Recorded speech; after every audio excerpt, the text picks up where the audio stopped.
Bismillahirrahmanirrahim. Alhamdulillahi Rabbil Alamin. Allahumma salli wa sallim ala Sayyidina Muhammadin wa ala alihi wa sahbihi ajma'in amma ba'du. Ikhwani rahimakumullah.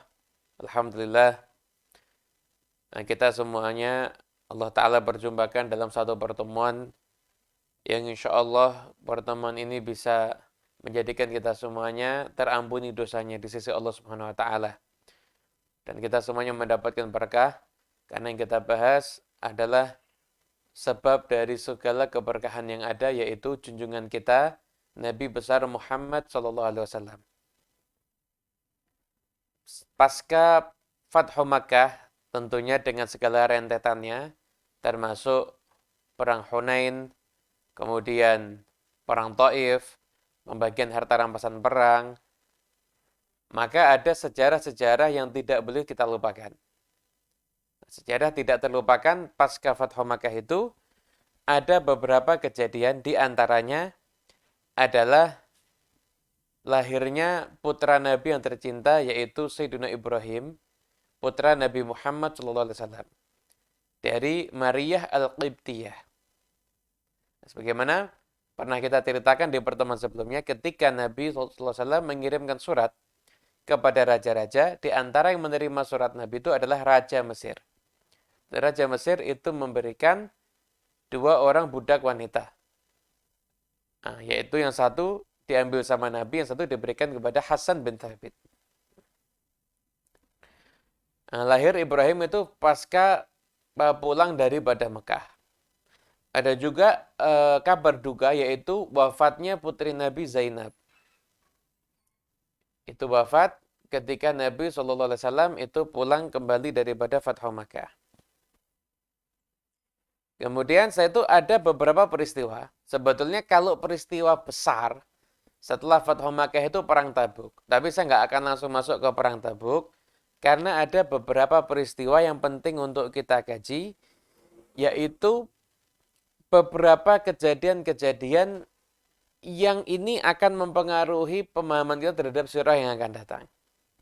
Di antaranya yaitu Nabi SAW mengirimkan pasukan untuk mengambil sedekah. Itu sedekah dikumpulkan kepada Rasulullah SAW. Kumpulkan kepada Nabi SAW. Bukan untuk dinikmati sama Nabi, tapi nanti untuk Nabi yang akan membagikan kepada yang memerlukan. Di antaranya adalah yaitu Bishr bin Sufyan Al-Adawi. Itu diutus kepada Bani Ka'ab dari suku Khuza'ah untuk mengambil sedekah mereka. Dan ketika itu mereka sedang bersama Bani Tamim.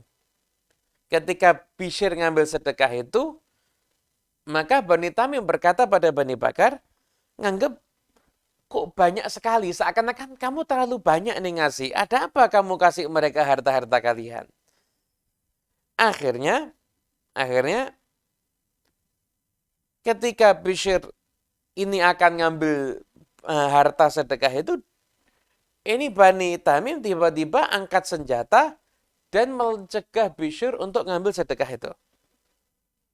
Dan mereka berkata dan Bani Ka'ab menjelaskan, kita ini masuk Islam. Dalam agama kita ini harus ada kewajiban membayar zakat. Ini zakat kita. Enggak. Kata Bani Tamim, tidak boleh ada satu onta pun yang diambil.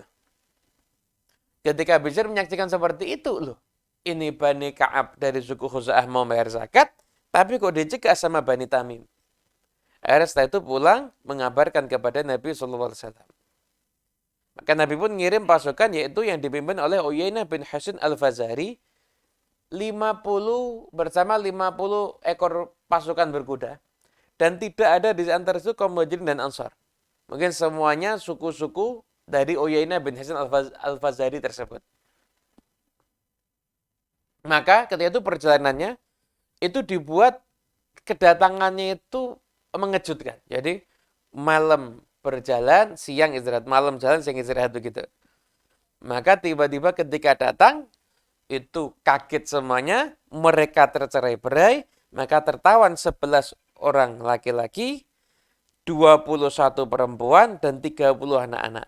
Dibawa ke Madinah dan ketika itu diletakkan di rumahnya Ramlah bintil Harits. Tangga. Ini kenapa? Karena Bani Tamim itu mencegah Bani Ka'ab dan utusan Nabi Muhammad SAW mengganggu mereka. Mereka yang mulai duluan. Diambil sama ditawan sama Nabi. Maka akhirnya pemimpin-pemimpin Bani Tamim seperti Atarid bin Hajib, Muzabarqan bin Badr wal Aqra bin Habis, Qais ibn Harith, dan pemimpin-pemimpin Bani Tamim, mereka semuanya mendatangi ke kota Madinah. Nah, begitu lihat mereka datang, wah, perempuan sama anak kecil nangis semuanya. Maka mereka mendatangi ke pintunya Nabi Sallallahu Alaihi Wasallam. Maka ketika mereka sampai di rumah Nabi itu dekat masjid. Ketika mereka sampai di dekat masjid, lihat Bilal sedang adzan zuhur, dan ketika itu semua yang ada di situ sedang menanti keluarnya Rasulullah Sallallahu Alaihi Wasallam. Maka Bani Tamim ini merasa Nabi kok lama nggak keluar-keluar, hingga mereka neriakin, ayo keluar ke sini, kita saling bangga-banggaan, ayo kita saling adu syair, ayo keluar sini. Kamu nggak tahu siapa kita adalah membanggakan dirinya. Ya, Bani Tamim itu selalu membanggakan dirinya seakan-akan mereka ini suku Arab yang terbaik. Bahkan mereka ketika itu sesumbar mengatakan apa? Fa inna madhana zainun wa dhammana syainun ya Muhammad ukhruj ilaina. Muhammad, yang kita puji dia akan jadi orang yang terpuji. Dan yang kita cela dia akan jadi orang yang tercela. Keluar ke sini. Maka ketika itu Rasulullah SAW keluar. Kemudian setelah itu Nabi Muhammad SAW sudah terganggu dengan suara-suara mereka. Ketika itu dikatakan turun firman Allah Ta'ala, innal ladzina yunadunaka min wara'il hujurat aktsaruhum la ya'qilun, ila akhir ayat. Ketika itu Bilal qomat, salat, dan ketika itu maka mereka menunggu Nabi. Mereka mengatakan, kami ini dari Bani Tamim. Kami datang dengan penyair kami, dengan ahli pidato kami, orator kami. Kita mau bangga-banggaan nih, mau adu syair sama kamu. Nabi jawab, saya diutus bukan untuk urusan syair dan juga bukan untuk urusan bangga-banggaan. Itu bilang lagi, ya Muhammad, inna madhana la zainun wa inna syatmana la syainun. Nahnu aqramul Arab. Kata mereka, ya Muhammad, yang kami puji, dia akan terpuji. Jadi, dulu tuh ada namanya pencitraan itu, dulu itu pakai syair. Jadi kalau misalkan ya, ada orang, ini orang paling pelit. Di dunia nggak ada yang lebih pelit dari dia. Tapi kalau dia bisa bayar penyair untuk menceritakan kedermawanannya dia, maka masyarakat akan lupa dengan realita pelitnya dia.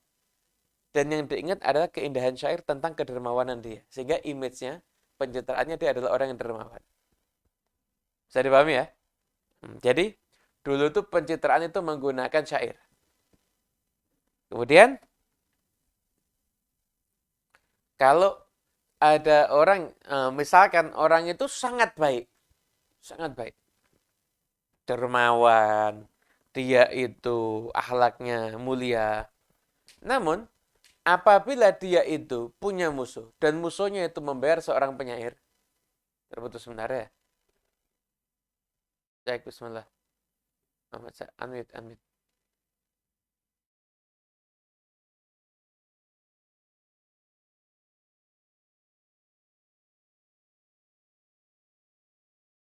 Keputus, Pak. Ini kita mulai lagi ya. Oke. Jadi kalau ada seandainya orang yang dia itu akhlaknya luhur, akhlaknya mulia, tapi dia tidak punya uang untuk bayar penyair, dan ada musuhnya dia punya uang untuk bayar penyair dan menjelek-jelekkan dia, dianggap ini orang pelit, orang akhlaknya buruk, maka realita kemuliaan akhlaknya dia itu akan dilupakan sama orang. Orang hanya akan ingat keburukan akhlaknya dia seperti yang disampaikan oleh para penyair. Dulu tuh penyair alat pencitraan, syair itu. Lah ini Banu Tamim itu dengan beda mengatakan apa? Inna madhana la zainun wa inna syatmana la syainun. Nahnu akramul Arab.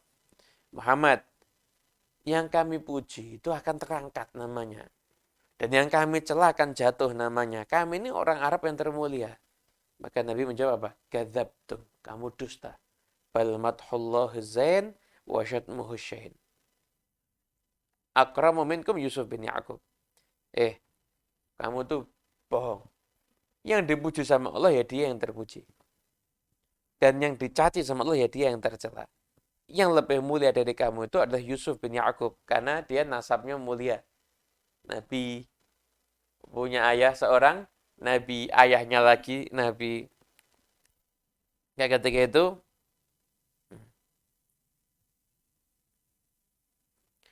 Maka izinkan ahli pidato kami untuk menyampaikan orasinya. Maka bangun suatu orang. Dia bilang itu Aqra' bin Habis. Coba kamu. Maka dia puji, dia bilang, puji Pak sendiri. Allah sudah menjadikan kita nih penduduk timur yang paling istimewa. Maka kalau ada manusia dan ditanya siapa pemimpinnya, ya kami pemimpinnya. Dan barang siapa mau berbangga-banggaan dengan kami, silahkan hitung kebanggaan apa yang dia punya, maka kami akan hitung juga kebanggaan yang kami punya. Sebenarnya kalau kami mau, kami bisa untuk memanjangkan ceramah ini. Tapi ini sudah cukup. Ketika itu Nabi SAW kemudian nyuruh Thabit bin Qais. Jawab. Sama Thabit kemudian setelah itu bin Qais, maka kemudian ketika itu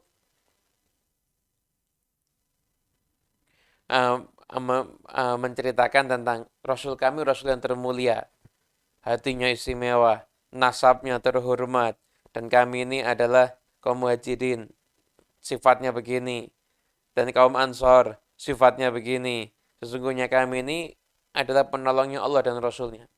Kami memerangi orang sampai dia beriman dengan Allah dan Rasulnya. Kalau yang beriman pada Allah dan Rasulnya, maka kita akan amankan hartanya, jiwanya, semuanya.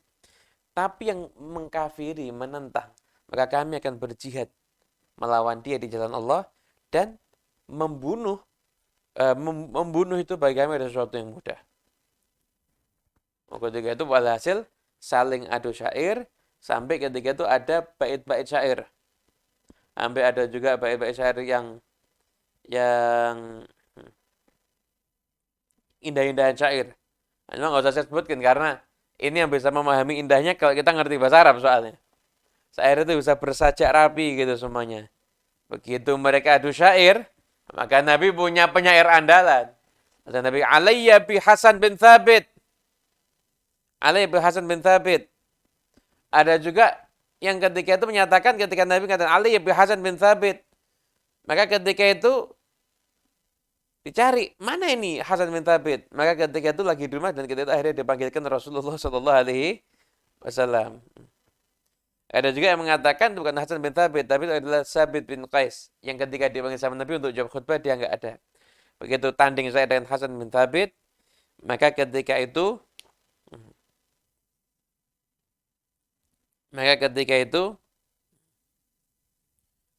mereka semua kemudian mengakui. Mereka semua kemudian mengakui bahwasanya ini yang adu orasi, adu syair, ternyata lebih hebat orang-orang yang bersama dengan Nabi Muhammad Sallallahu Alaihi Wasallam. Karena ketika itu maka mereka pun setelah kalah, mereka baru mengatakan apa? Asyhadu an la ilaha illallah, asyhadu anna Muhammad dan Rasulullah. Nabi, kenapa tidak dari sebelumnya kamu masuk Islam? Kok nunggu harus begini kamu baru mau masuk Islam? Itu. Akhirnya setelah mereka masuk Islam, kemudian setelah itu, salah satu di antara mereka bilang, ya Rasulullah, saya ini pemimpinnya Bani Tamim. Dan saya ini adalah orang yang paling ditaati. Saya yang membayarkan hak-haknya mereka dan saya mencegah mereka daripada kezaliman. Namanya Amr bin Ahya. Saya itu Oh, namanya Zabarkon. Zabarkon bilang begitu. Setelah itu kata Zabarkon, ini yang tahu kebaikan saya namanya Amr bin Ahyam ini. Sama Amr bin Ahyam dijawab, ya orangnya ternyata disampaikan. Ini orangnya pelit. Jadi ini orang mau menunjukkan kepada Nabi, meminta pembuktian kalau dia itu hebat. Ini loh, tanya sama dia. Justru yang ditanya itu malah menjelekkan dia. Ini orang pelit. Langsung kaget ini pemimpin Bani Tamim ini. Demi Allah dia bohong ya Rasulullah. Dia itu iri sama aku. Kata Amr itu, buat apa iri sama kamu? Oh, kamu ini orang tercela kok. Orang tercela, bapaknya goblok. Kamu itu orang yang dibenci dan lain sebagainya. Akhirnya saya itu di didamaikan sama Nabi SAW, bahwa tidak dibahas lagi. Dan Nabi SAW dibalikkan semuanya tuh. Tawanannya dikembalikan, perempuannya dikembalikan, anak-anaknya dikembalikan, dan mereka semuanya dapat hadiah satu-satu dari Rasulullah Shallallahu Alaihi Wasallam. Dapat 12 ukiyah dan perak dari Nabi Muhammad SAW. Ketika itu yang datang dari Bani Tamim 70 orang. Ada juga 80, ada bilang 90. Semuanya ketika itu dikasih hadiah oleh Nabi Muhammad SAW. Hanya saja Bani Tamim tidak langsung pulang. Mereka sempat tinggal di kota Madinah, belajar Quran, belajar agama. Ketika mereka mau pulang, baru hartanya dikasihkan sama Nabi SAW. Dan ketika itu, keluarganya mereka, seperti perempuan-perempuannya, anak-anaknya, dikembalikan lagi kepada Rasulullah SAW.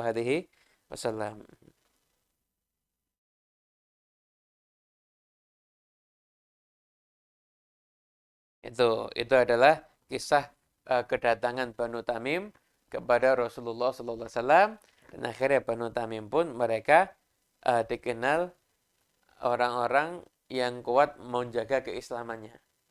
Ya, cuma memang prosesnya unik. Pakai pamer nasab dulu, pamer kehebatan dulu, seakan-akan mereka itu hebat, seakan-akan mereka itu istimewa, seakan-akan mereka itu harus diagungkan. Akhirnya mereka malu sendiri, dan akhirnya mereka tapi dapat hidayah juga dari Allah Ta'ala untuk masuk ke dalam agama Islam.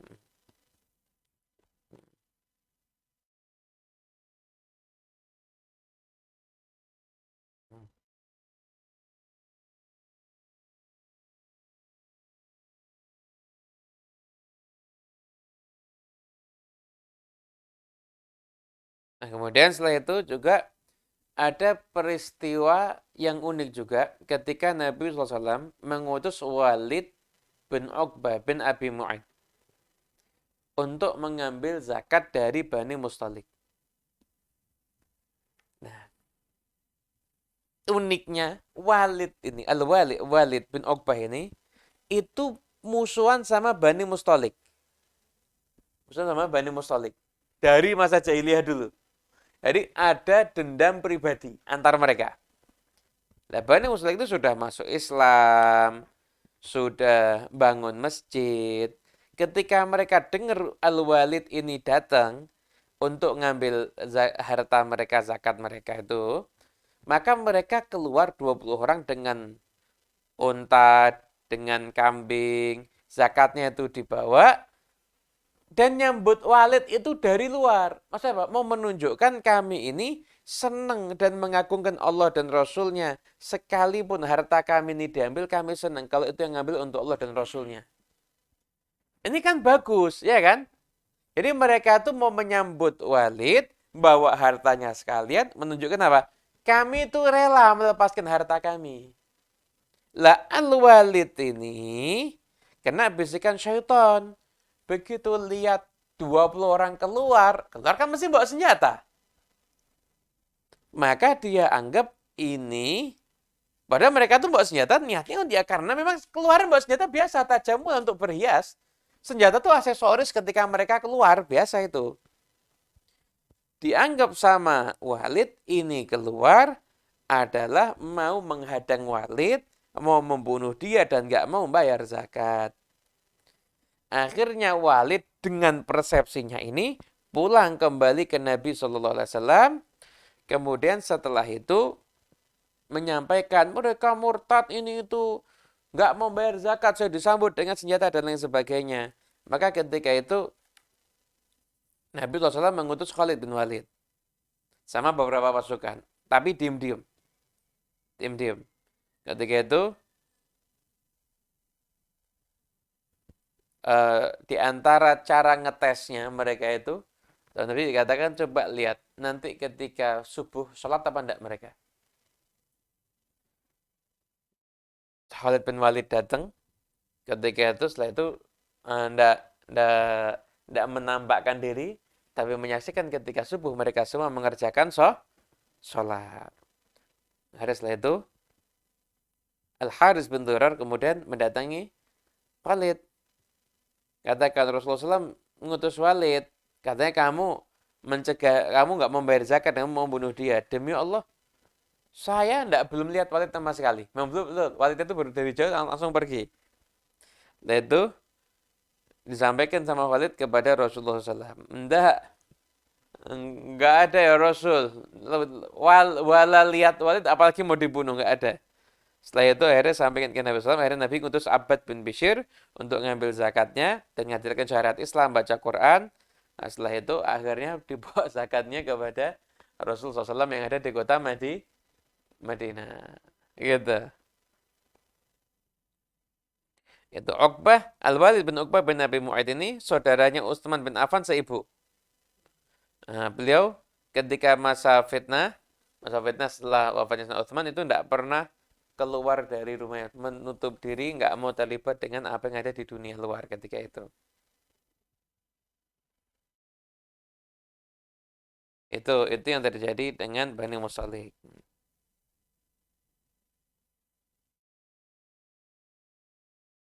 Juga ada utusan untuk dakwah, ngajak orang masuk Islam. Itu kepada Bani Amr bin Harithah. Bahkan ketika itu mereka malah meremehkan kertas dari Nabi, ajakan dakwah dari Nabi SAW. Maka ketika itu akhirnya sama Nabi SAW itu akan apa yang terjadi kalau seandainya mereka Allah Ta'ala dihilangkan akalnya. Maka akhirnya mereka ini akhirnya jadi orang yang gemeter terus, badannya gemeter terus, menggigil terus, dan kalau ngomong itu tidak bisa dipahami, tidak bisa dipahami. Kenapa? Karena dapat doa Nabi. Gimana kalau Allah menghilangkan akalnya? Apa yang terjadi dengan mereka? Karena mereka menghinakan perintahnya Nabi Muhammad SAW. Banyak sekali ya yang diutus oleh Rasulullah SAW.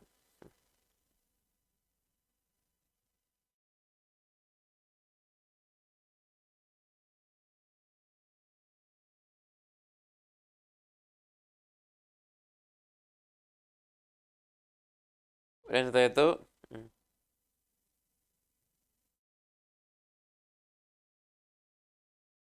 ada juga yang diutus oleh Nabi SAW kepada Bani Toy. Bani Toy. Toy itu nama daerah ya, nama Toy, nama daerah. Di sana itu ada seseorang yang terkenal dengan kedermawanannya. Namanya Hatim At-Ta'i.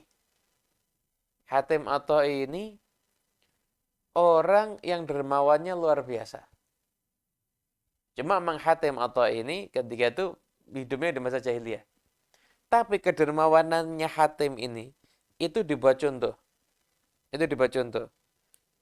Bahkan sampai-sampai orang Arab kalau memberikan contoh tentang kedermawanan, maka mereka mengatakan begini. Dermawan seperti Hatim. Jadi buat barometer kedermawanan. Contohnya, sampelnya. Dermawan seperti Hatim. Di antara kisah daripada kedermawanan Hatim At-Ta'i ini, Hatim At-Ta'i ini pernah suatu ketika kedatangan tamu. Kedatangan tamu. Orang asing masuk ke daerahnya. Ketemu sama Hatim At-Ta'i. Diajak masuk rumah, setiap tamu masuk rumah pasti makan dapat dia. Nah, ketika itu, Anda tahu tamu yang satu ini tujuannya unik. Jadi Hatim At-Ta'i ini karena saking dipuji sama orang, dipuji-puji sama orang. Ini Hatim At-Tai, ada orang yang benci sama dia, dengki sama dia, dan orang ini bayar pembunuh untuk membunuh Hatim At-Tai. Nah, pembunuh itu ketika masuk ketemu sama Hatim At-Tai.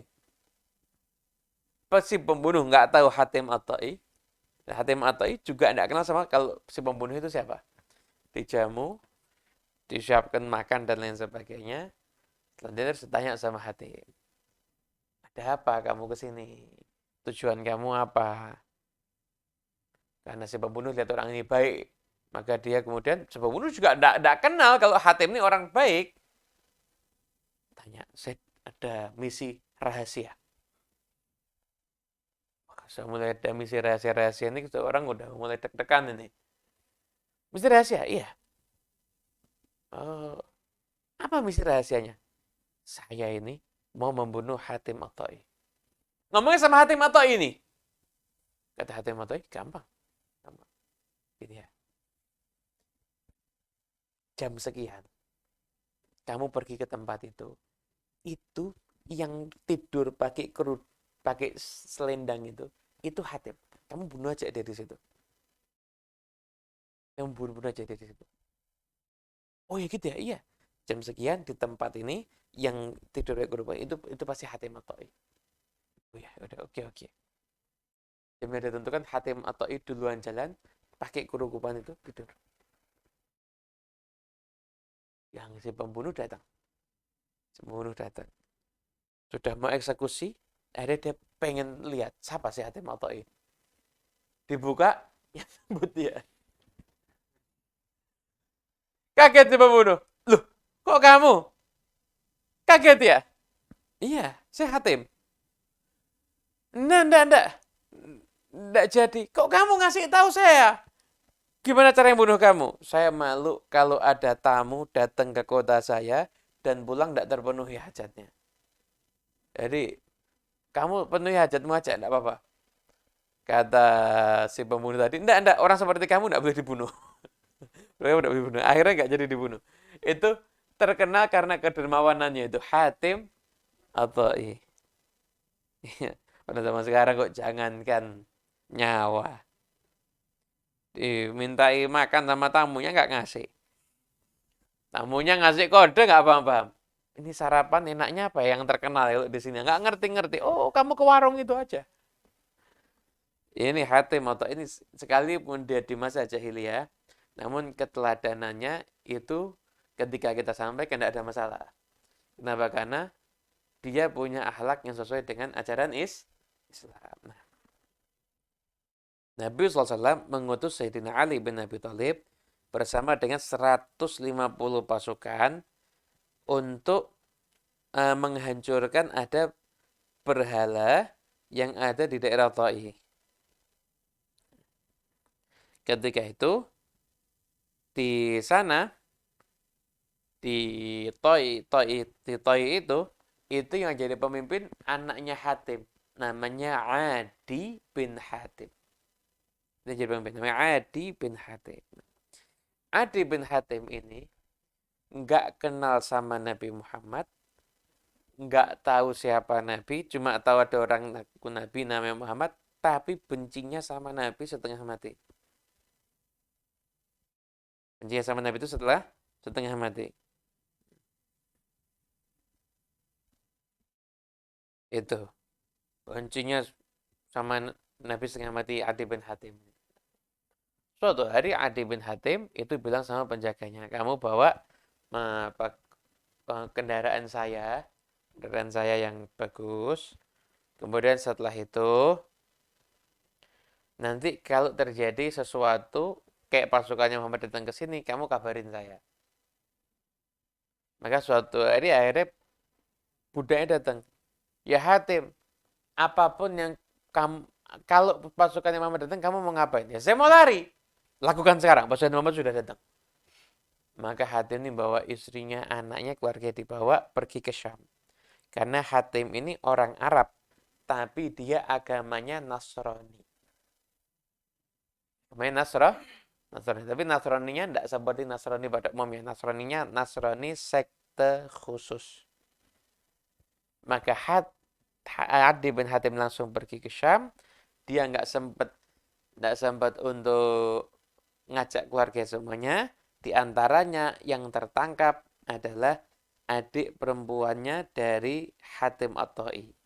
Itu tertangkap.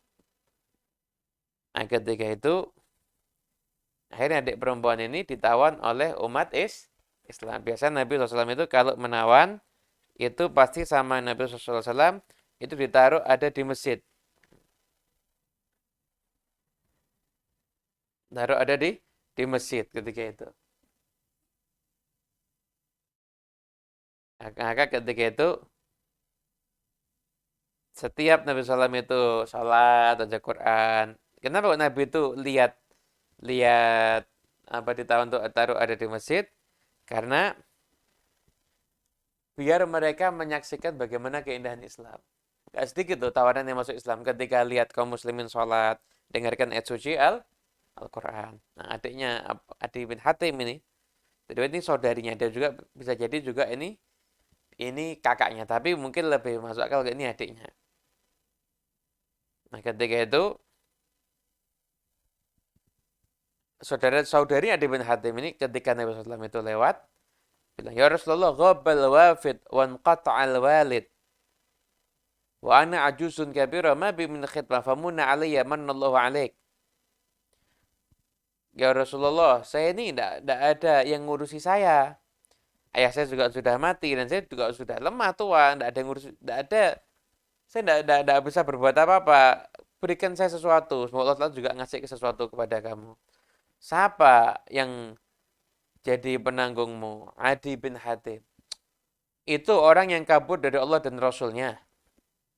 Rasulullah tahu kalau Adi bin Hatim ini ke Syam, tahu. Pergi. Hari kedua juga sama. Hari ketiga pun juga sama. Lah, di sampingnya Nabi setiap ini perempuan kamu tadi ada kode. Sama ngasih kode ini. Sinali bin Abi Thalib. Sinali tahu ini Nabi SAW itu baik, pasti di dilepaskan, dibebaskan. Akhirnya setelah itu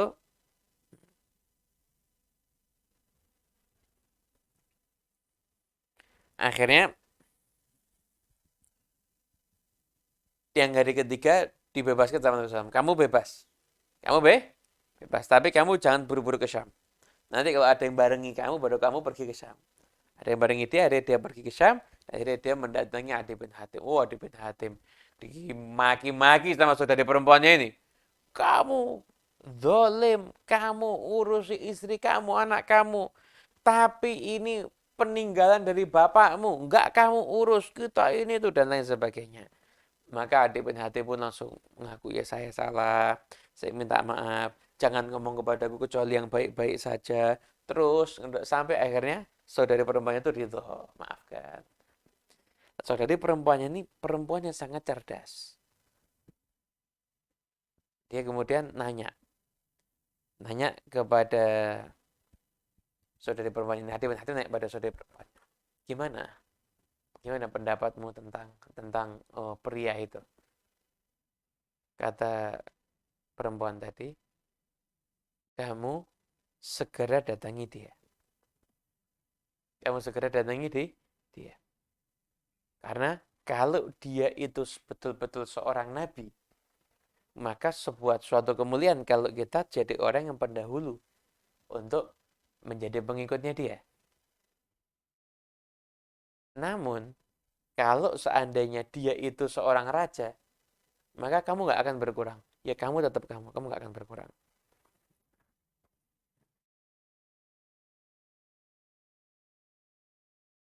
Kemudian setelah itu, akhirnya Adi bin Hatim tidak ada jaminan keamanan dan lain sebagainya dengan berani mendatangi Nabi SAW. Ketika itu Rasulullah SAW sedang ada di masjid. Nabi tanya, apa yang buat kamu lari? Kamu lari karena takut mengatakan la ilaha illallah. Bukankah kamu tahu tidak ada Tuhan selain Allah? Setelah itu dia bilang, enggak. Tetapi kamu lari gara-gara takut Allahu Akbar. Bukankah kamu tahu tidak ada yang lebih besar daripada Allah? Nah, itu akhirnya Nabi ketika duduk dengan Adi bin Hatim, itu Adi bin Hatim diajak ke rumah Nabi. Dilihat rumah Nabi sederhana. Nggak ada apa-apa. Nggak ada apa-apa, sederhana. Rumah Nabi SAW. Ada kayak tikar, ada bantal gitu. Cuma satu diserahkan sama Nabi ke Adi bin Hatim. Duduk. Nabi kemudian ngomong, kamu ini kan agamanya Rokusian kan? Ini kan agamamu ini Rokusian. Rokusian tuh agama kayak Nasrani tapi transisi gimana gitu, kayak Yahudi gitu. Rokusian. Dan ketika itu tidak ada yang tahu kalau Adi bin Hatim ini Rokusian, bahkan istrinya. Istrinya cuma tahu dia Nasrani, tapi nggak tahu kalau dia itu Rokusian. Sekte dalam Nasrani. Gitu. Kaget Adi bin Hatim. Betul. Bukankah kamu mewajibkan kaummu untuk membayar mirba? Mirba ini seperempat daripada kekayaan, hasil kekayaan. Berarti betul. Bukankah itu di agamamu nggak halal? Itu di agamamu nggak halal. Betul juga. Kaget. Nabi ngomong, ya Adi, aslim taslam. Masuk Islam kamu akan selamat. Dia bilang, aku ini punya agama. Aku lebih tahu pada agamamu dibanding kamu. Sampai akhirnya Adi bin Hatim pun masuk ke dalam agama Islam. Agama Islam.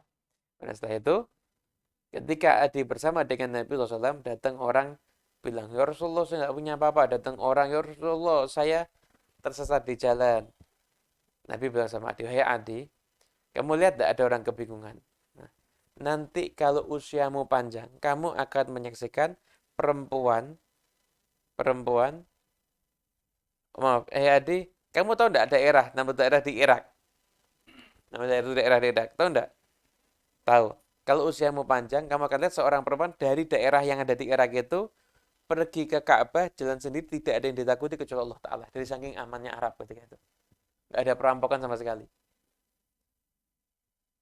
Dan kalau kamu itu usianya panjang, kamu akan lihat kerajaan Kisra itu akan dikuasai sama umat Islam.